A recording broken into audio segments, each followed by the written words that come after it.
The sun rose slow and pale over the Hudson River, casting a dull silver light across the mist.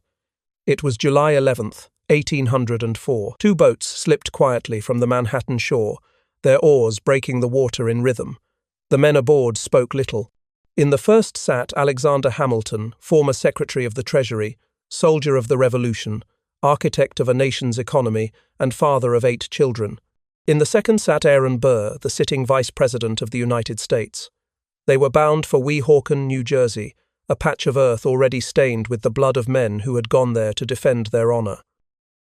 The air was still, heavy with the smell of summer and riverweed. Hamilton sat upright, his face pale but composed, his hand resting on a small leather case that held the pistols. He had written 2 letters the night before, one to his wife, Eliza, and one to the nation he helped create. He had called this meeting an interview. He did not intend to kill. Whether he intended to die, no one could say. Across the water, Burr watched the shore approach, his expression unreadable, the same calm that had carried him through politics, through war, through scandal. He would later claim he bore no malice, only duty to honor. But the men rowing beside him felt the tension in the air like a charge before lightning. When the boats touched the Jersey bank, the seconds their witnesses climbed out first. The ground was slick from the night's dew, and the cliff above blocked the first light of morning. They measured the distance, 10 paces. Each man would face the other at 15 feet, pistols loaded, the river below glimmering like steel. It was an old ritual, one that both knew too well. Hamilton adjusted his spectacles, his hands steady. Burr removed his coat and stood tall, the embodiment of cold precision. For a moment, neither spoke. The seconds handed them the weapons, flintlock pistols, heavy, elegant, and final. Burr's gaze was fixed, unblinking. Hamilton looked away, toward the skyline of the city he had helped to build. The duel was not merely between 2 men. It was between 2 visions of America, one of reason and structure, one of pride and will. At the signal, both raised their pistols. 2 hearts, 2 destinies, 1 breath between them.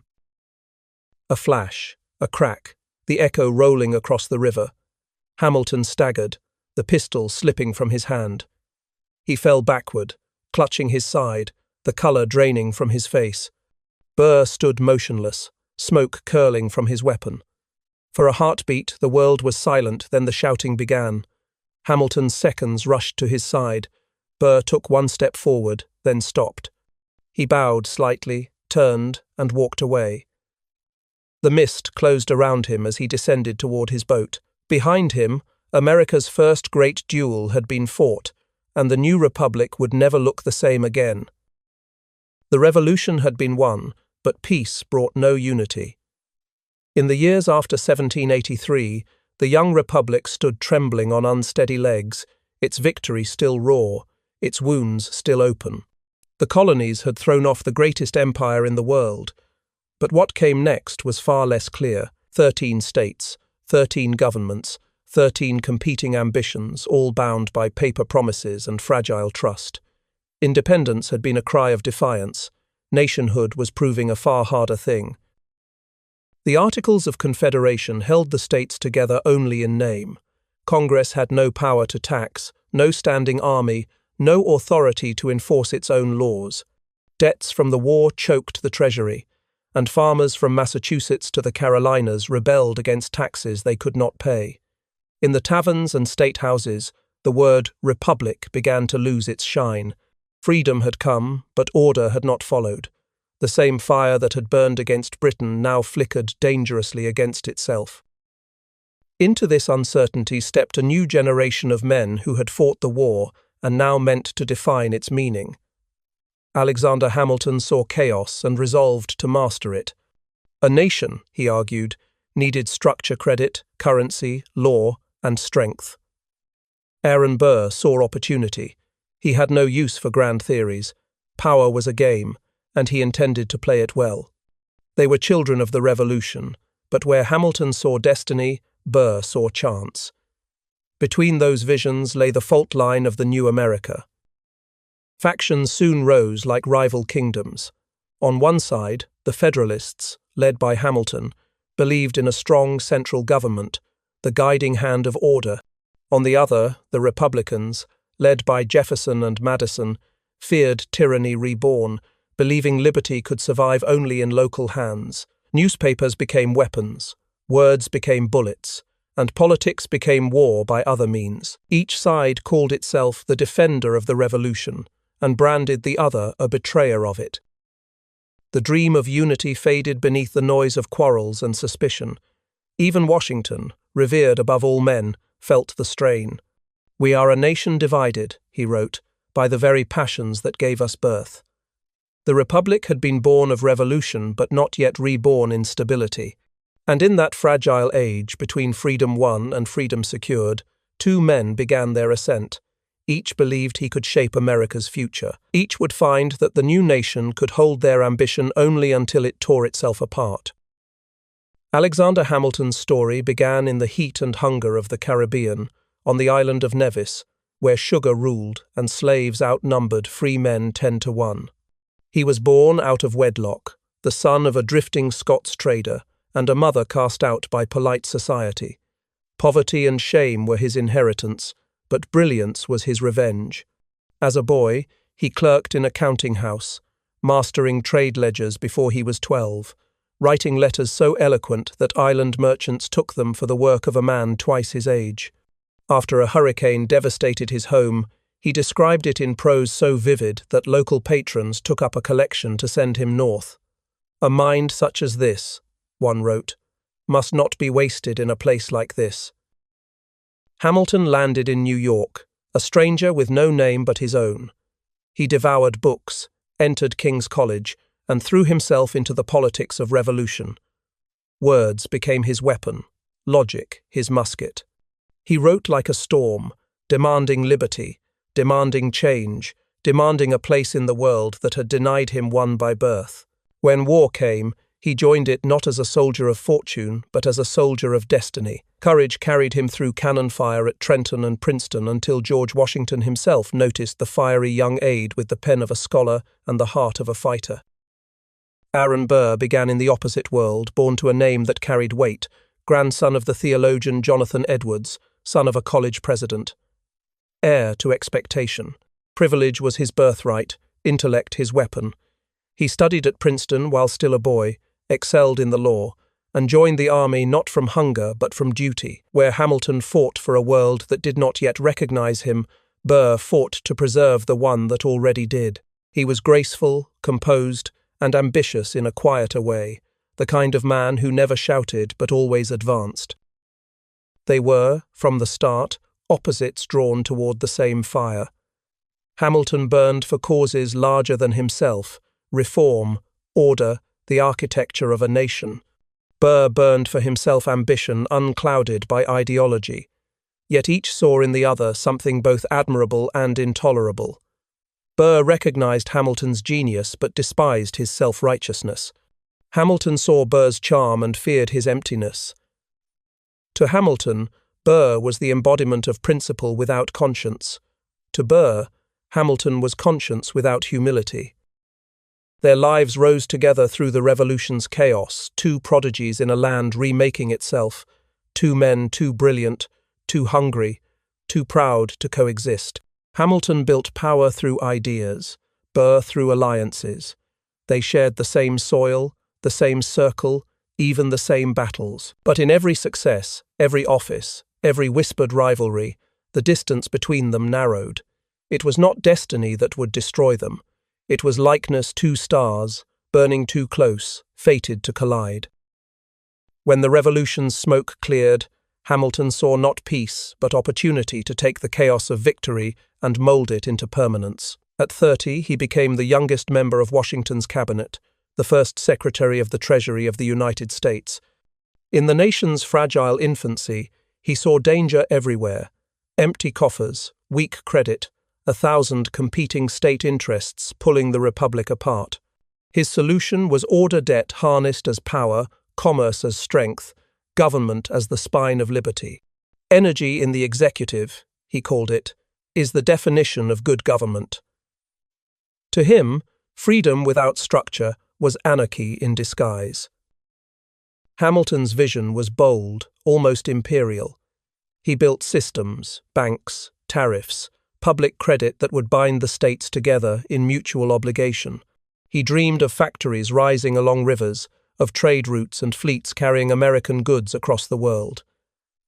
The Republic, he argued, must learn the ways of power or perish before nations that already had. But his brilliance came wrapped in arrogance. To his enemies he was creating a monarchy by stealth. To his allies he was indispensable and insufferable. Aaron Burr took a different path. While Hamilton drafted financial systems and argued over the nation's soul, Burr entered the Senate polished, pragmatic, and dangerous in his calm. He cared little for theories of governance and less for ideology. Politics, to him, was not the pursuit of truth but of opportunity. He spoke when silence served him better, charmed when charm was currency, and listened long enough to know what each man wanted most. He had no wish to shape the Republic's destiny, only to master its game. Hamilton saw Burr's rise with growing unease.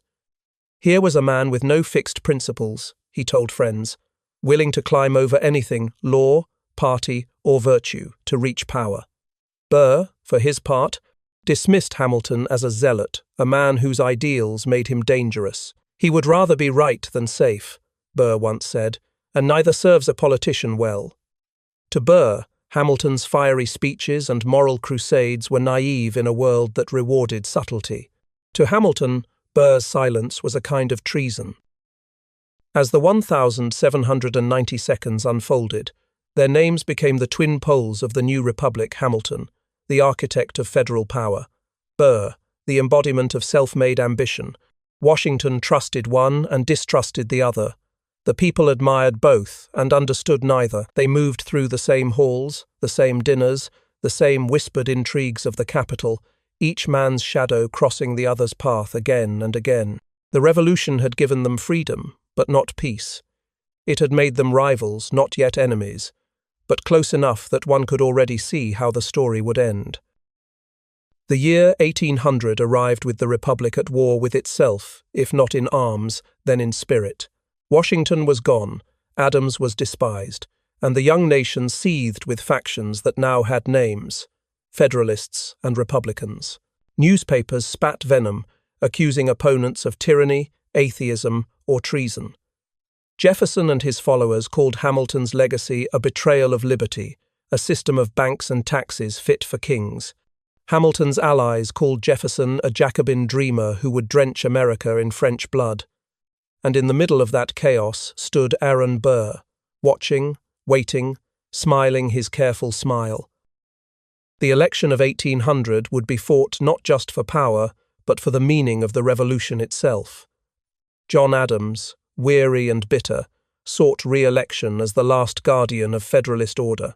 Jefferson ran as the champion of democracy and states' rights, and Burr, cunning as ever, maneuvered himself onto the Republican ticket as Jefferson's running mate, not as a subordinate, but as an equal in waiting. He knew that under the Constitution, the president and vice president were chosen not by separate votes, but by total count. If both received the same number of votes, the House of Representatives would decide between them. Burr did not plan to lose. Hamilton, though long estranged from Adams and loathed by Jefferson, still moved behind the scenes with relentless energy. He believed Jefferson's philosophy dangerous, yet he saw Burr as worse, a man unprincipled and voluptuary, who would hazard the Union for his own advancement. To Hamilton, Burr's ambition was a disease, contagious and fatal to the Republic. So, as the ballots were cast and the country held its breath, Hamilton worked quietly, writing letters, urging Federalists to oppose Adams, and when the votes were tallied to ensure that Burr never held the highest seat in the land. When the results came in, the nation gasped. Jefferson and Burr had tied 73 votes each. The choice fell to the House, still dominated by Hamilton's Federalists. Days turned into weeks of deadlock, 36 ballots taken, each ending in stalemate. Burr remained silent, refusing to withdraw, hoping perhaps that fatigue or fear would tilt the decision his way. Hamilton, now the architect of Jefferson's rescue, wrote urgently to his allies. Jefferson has beliefs, Burr has none. He begged them to choose conviction over cunning. On the 36th ballot, they did. Jefferson was elected president. Burr, by the cruel arithmetic of politics, became his vice president, a victory that tasted like ash. Hamilton's intervention had saved the Republic from Burr's grasp, but it had also sealed a personal enmity that would smoulder for 4 long years. Burr's pride was wounded. Hamilton's triumph had come at a cost he did not yet see. The election of 1800 ended the first era of American politics and began the long road to Weehawken. For 6 frozen days in February of 1801, the nation held its breath. The election had ended in a tie, Thomas Jefferson and Aaron Burr, 73 votes apiece, and now the House of Representatives would decide who would rule the Republic. Outside, the streets filled with anxious crowds. In taverns, men whispered of coups and bayonets. The infant Constitution, barely a decade old, was being tested to its breaking point. Some feared civil war. Others feared something worse, that the Revolution's promise had already been lost to ambition. Inside the chamber, the air was thick with cigar smoke and suspicion. 36 ballots were cast over the course of a week, each ending the same way. A deadlock. Federalists, still powerful in the House, despised Jefferson but mistrusted Burr even more. Their votes could decide the outcome, but indecision became paralysis. Burr made no effort to step aside. He waited, cold and patient, letting the chaos work in his favor. "If the Republic will have me," he told a supporter, "I will serve." But the words rang hollow. Everyone knew he wanted the presidency. In New York, Alexander Hamilton worked feverishly behind the scenes, his pen sharper than any sword. He had fought Jefferson's philosophy for a decade, but Burr's opportunism terrified him more than radical ideas ever could. "Jefferson has beliefs," he wrote. "Burr has none." To Hamilton, Burr represented the abyss, a man without principle, loyal only to his own advancement. He sent letter after letter to Federalist congressmen, urging them to choose the lesser evil. "It is my opinion," he told one, "that Burr loves nothing but himself. He is a dangerous man, and we must not risk the Republic on him." The debate dragged on until exhaustion set in. Tempers flared, deals were whispered in candle-lit corners. Burr's allies promised appointments, power, and patronage to any Federalist who would vote his way. Jefferson, for once, remained silent, trusting the tide to turn. And then, quietly, it did. James Bayard of Delaware, the last Federalist holdout, announced he would abstain rather than prolong the crisis. His motion rippled through the chamber. One by one, others followed. The stalemate broke. On the 36th ballot, Jefferson was declared President of the United States. Burr, by constitutional design, became Vice President, but his victory was hollow. Hamilton's hand, unseen but unmistakable, had tipped the scales. Burr's ambition had been thwarted not by votes alone, but by a single man's conviction. From that moment, he knew his rival would never stop standing in his path. The Republic had survived, barely, but its wounds ran deep.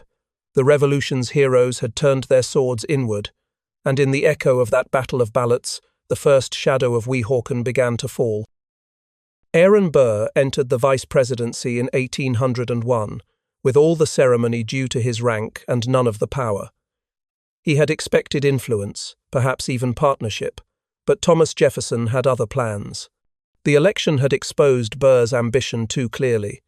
To Jefferson, he was not a colleague but a threat, a rival who had tried to steal the presidency through silence and calculation.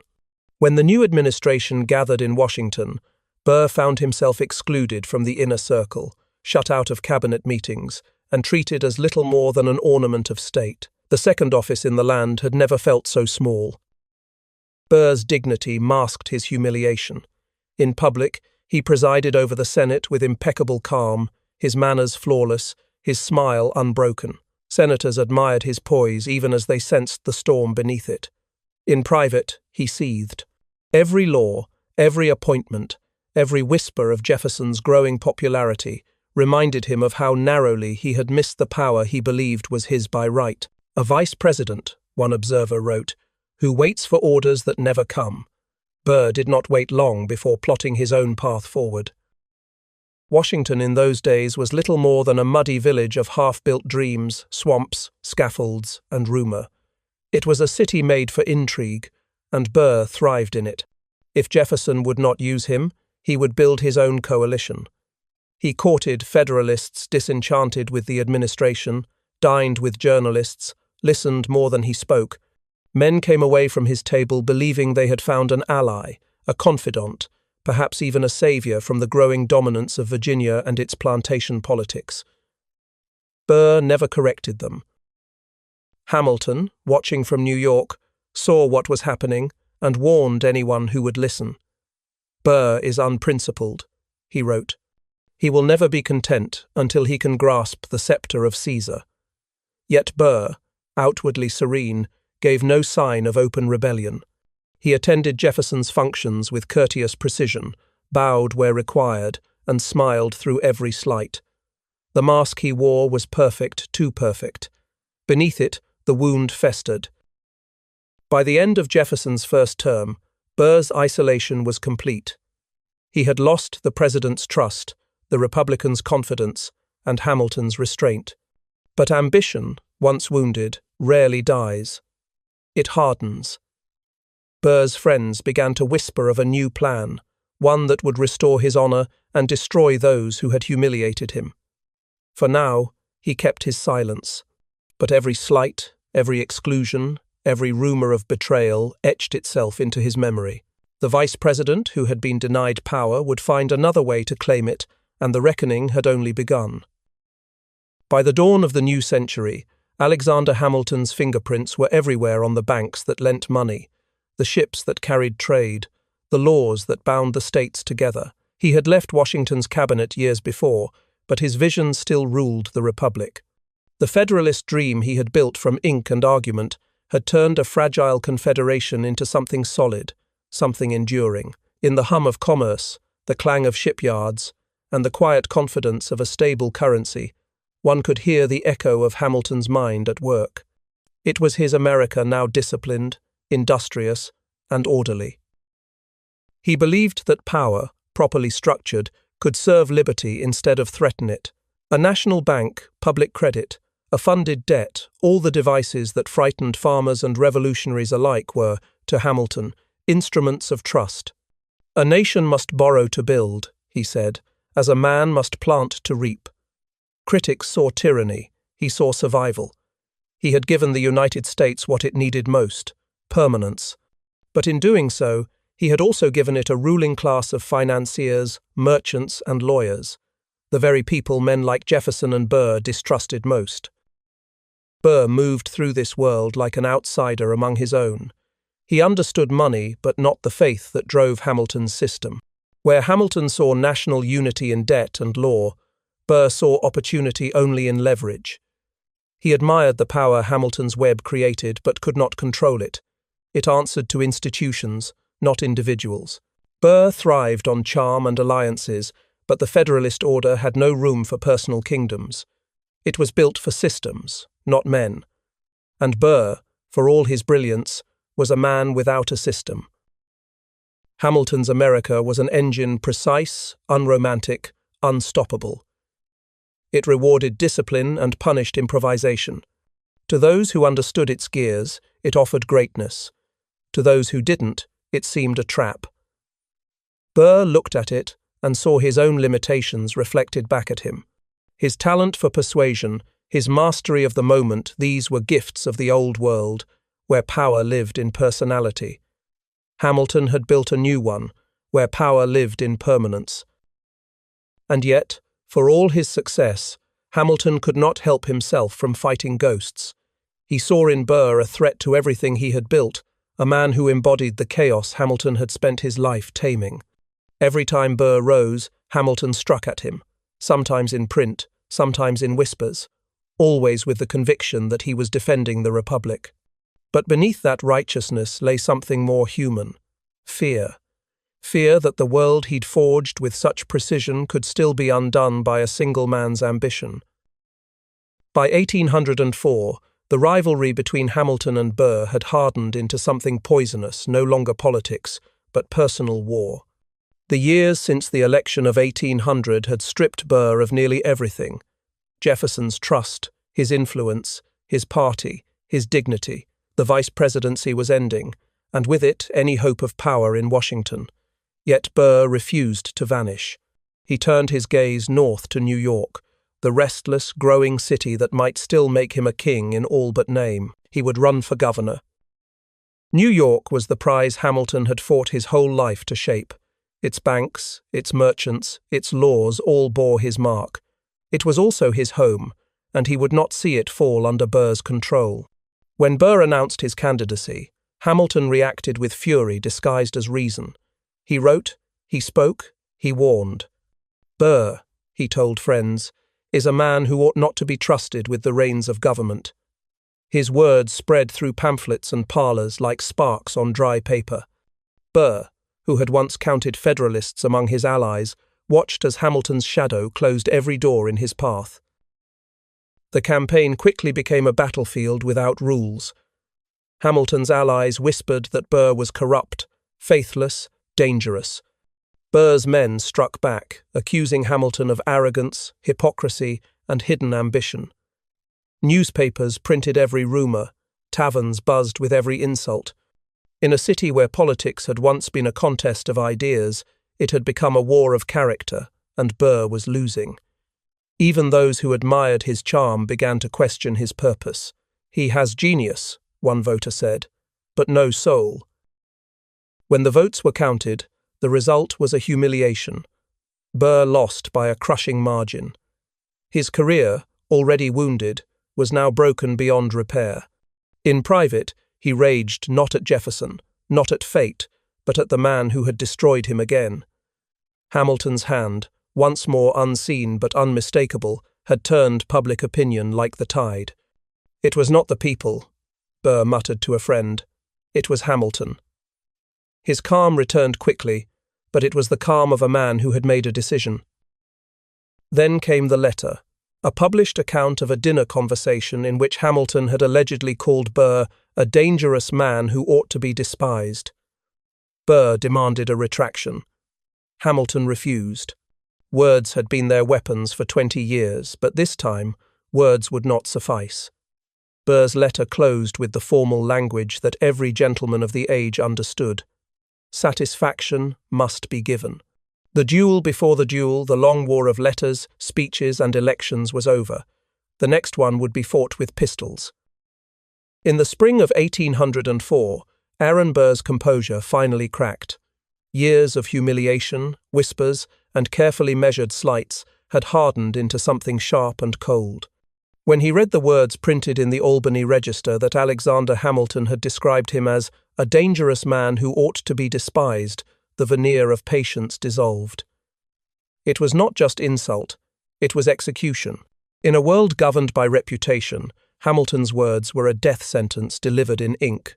Burr would answer not with rhetoric, but with ritual. He began with a letter measured, formal, almost gentle in its phrasing. He asked Hamilton to confirm whether he had indeed spoken the words attributed to him, and if so, to retract them. Hamilton replied with precision worthy of a lawyer and the coldness of a man already drawing his line. He claimed not to recall the exact words, but refused to apologize for any honest opinions he might have expressed about Burr's character. In that single phrase, he denied Burr satisfaction while preserving his own pride. The code of honor left no room for such evasion. A second letter followed, then a third, each more pointed than the last. Burr demanded clarity. Hamilton offered only principle. "I cannot consent to apologize for opinions I hold to be just," he wrote. "I have said nothing I ought to regret." What might have been diffused with humility became, through pride, inevitable. Each word they exchanged brought them closer to blood. Both men knew it, and neither would retreat. In the language of the age, dueling was not murder, it was arithmetic. One man's insult measured against another's honor. The Code Duello, brought from Europe and sanctified by custom, dictated every detail: the distance, the seconds, the choice of weapons, even the time of day. It was as precise as any military engagement, but with deadlier intimacy. To withdraw was to confess cowardice. To fight was to preserve dignity, even in death. Burr understood this calculus perfectly. Hamilton, who despised the practice, understood it too, and knew there was no escape from it now. By June, the correspondence had ended, and the arrangements were quietly made. Weehawken, New Jersey, a familiar field, where men of politics went to settle their grievances beyond the reach of law. The pistols would be Wogden and Barton, dueling caliber, elegant and deadly. The time: dawn. Hamilton told his friends he would not fire at his opponent. Burr told no one what he intended. The letters were sealed, the witnesses chosen, and the code of silence fell. What began as words had become destiny. The challenge had been given and accepted. In the young republic, where law was still fragile and reputation was everything, the duel stood as a strange inheritance from an older world. It was both illegal and sacred, condemned by the pulpit yet sanctified by honor. Men who wrote constitutions by day still met at dawn to kill each other over words. They called it the last appeal, a ritual where civility and violence danced on the same edge. In a land that prided itself on reason, the duel was madness performed with grace. The Code Duello, born from European aristocracy, had found fertile soil in America's restless democracy. Gentlemen carried its rules like scripture, 26 articles prescribing every motion, every courtesy, every killing. A duel was not chaos. It was choreography. Seconds measured the ground, loaded the pistols, and spoke for the combatants who could no longer speak to each other. Doctors stood nearby, pretending neutrality. The chosen spot was always remote: a riverbank, a meadow, a glade nature serving as witness when law could not. In the cities, the ritual's hypocrisy was well understood. Newspapers denounced it as barbaric, poets romanticized it as noble. Ministers condemned it from their pulpits even as juries refused to convict. A duel was a scandal, but a scandal of courage. Better to die with honor than to live with insult, that was the creed. And yet beneath its polished manners, dueling was nothing more than murder agreed upon. The difference was only in the bow, the measured step, the myth of control. For Burr and Hamilton, that myth was everything. Both men had lived by honor their entire lives, different kinds, but honor all the same. Hamilton's was moral, rigid, and self-imposed. Burr's was social, born of pride and reputation. To ignore a challenge would be to confess weakness. To accept, it was to defy law, reason, and family. Each knew the paradox. They had seen friends die by the same code, had sworn privately to end the practice.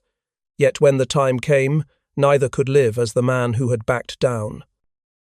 So the preparations began in silence. The pistols were chosen Wogden and Barton, the same pair that had ended Philip Hamilton's life 3 years before. The seconds were sworn to secrecy. Letters were sealed and left behind for wives and children. The riverbank at Weehawken was agreed upon once more. No witnesses would testify. No records would remain but the dead. To the world, the duel was condemned. To the men who fought it, it was justice. Civilization, they believed, demanded restraint but honor. That cruel god of the 18th century demanded blood. On the night of July 10th, 1804, Alexander Hamilton sat at his desk beneath the dim glow of a single candle. The house was quiet, Eliza asleep upstairs, the children unaware that their father was writing his last words to them. Outside, New York lay heavy with summer heat, the air still, the streets silent. He dipped his pen and began to write not as a statesman, but as a husband. Adieu, best of wives and best of women. The words were simple, but behind them lay the weight of a life lived in service to an idea and the knowledge that by dawn that life might be over. He tried to reason with himself, to believe he could face Burr and still keep his conscience clean. He wrote that he would not fire first, that he would throw away his shot, as if mercy could somehow erase the sin of showing up at all. But he knew better. He was breaking the very laws he had helped to write, wagering his life for an abstraction called honor. Still, he wrote of faith, of forgiveness, of his hope that his children would remember him not for his pride, but for his principles. The ink smudged where his hand trembled. By midnight, the candle had burned low. Hamilton folded the letters, sealed them with wax, and laid them neatly beside the Bible on his desk. Across the river, Aaron Burr prepared in silence. There were no letters, no prayers, no hesitation. He had spent his life mastering restraint, every gesture, every smile, every word calculated. Tonight, there was nothing to calculate. The decision had already been made weeks ago, when Hamilton refused his apology. Burr examined the pistols, polished and deadly, and set them in their case. He told his servant to have the boat ready at dawn. Then he looked into the mirror, at the calm, unreadable face that had charmed a generation and destroyed his own future. "Tomorrow," he said softly, "we end this." Hamilton could not sleep. The city that he had built with laws and ledgers seemed to fade around him, replaced by memories Washington's tent, the sound of cannon, the signing of the Constitution, the laughter of his children. He had fought a revolution to replace chaos with reason, yet here he was, about to step willingly into chaos again. The irony was almost biblical. He prayed one last time, not for victory, but for peace.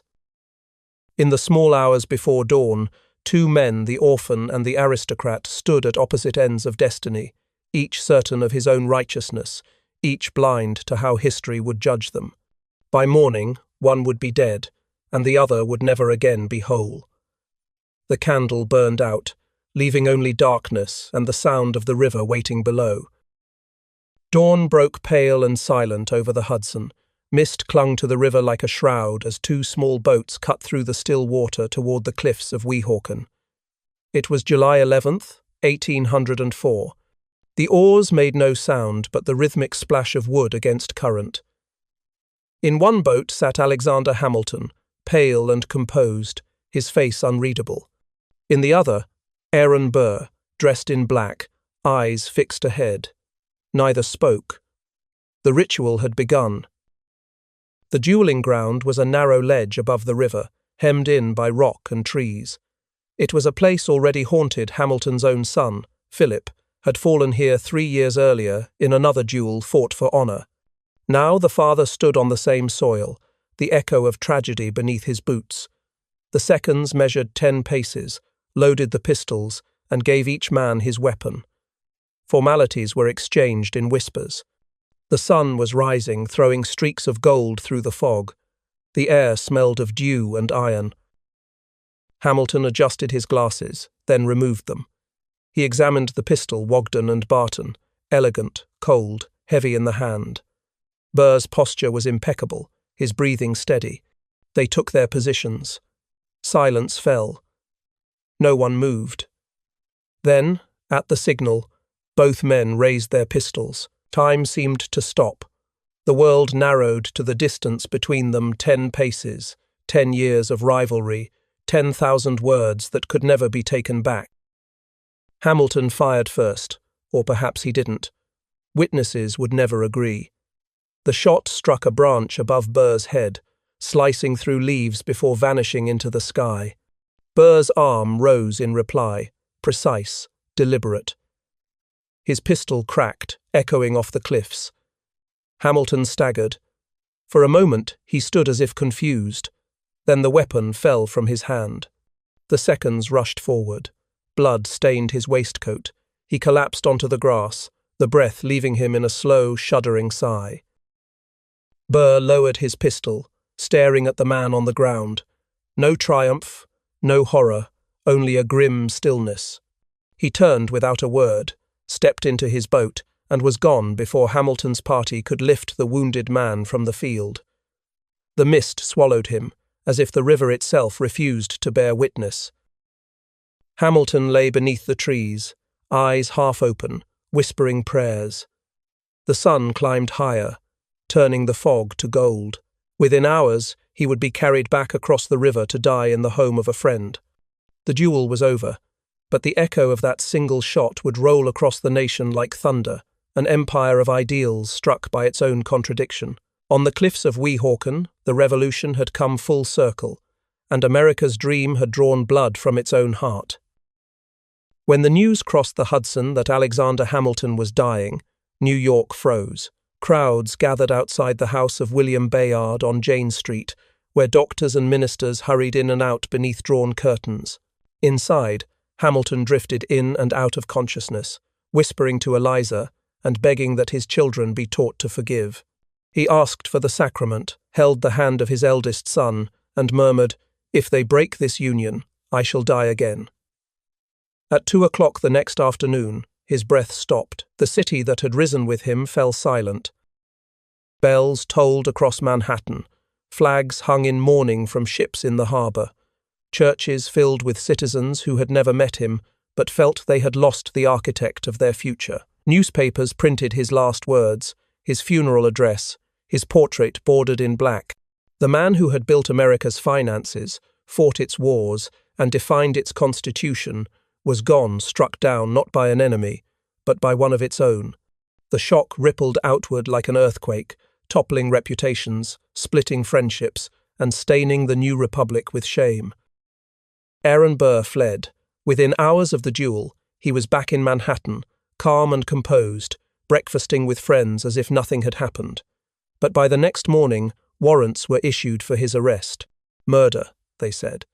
He slipped out of the city by nightfall, heading south under a false name. Everywhere he went, doors closed. His allies disowned him. His enemies howled for vengeance. Burr had not just killed a man, he had killed his own future. The Vice President of the United States was now a fugitive. The Republic turned on him with the fury of betrayal. Churches thundered from their pulpits. Newspapers called him Cain of the Republic. Even his political enemies, men who had hated Hamilton, spoke of the duel as a national sin. "The age of heroes," one editor wrote, "has ended in fratricide." Burr, reading these words in exile, showed no remorse. He told a friend, "Had I shot him through the heart, it would have been better for both of us." It was the cold honesty of a man who had mistaken honor for justice and discovered too late the difference.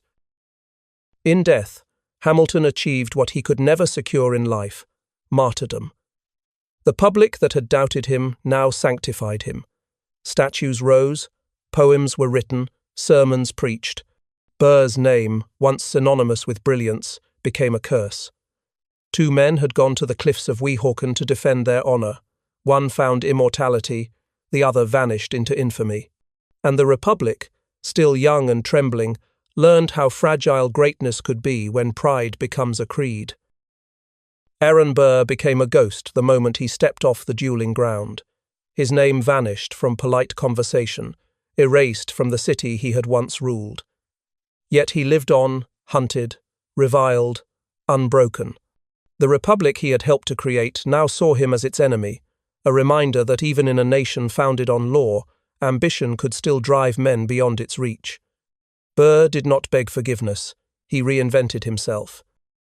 He moved south, through the raw frontier towns that still smelled of gunpowder and promise, where power was taken, not granted.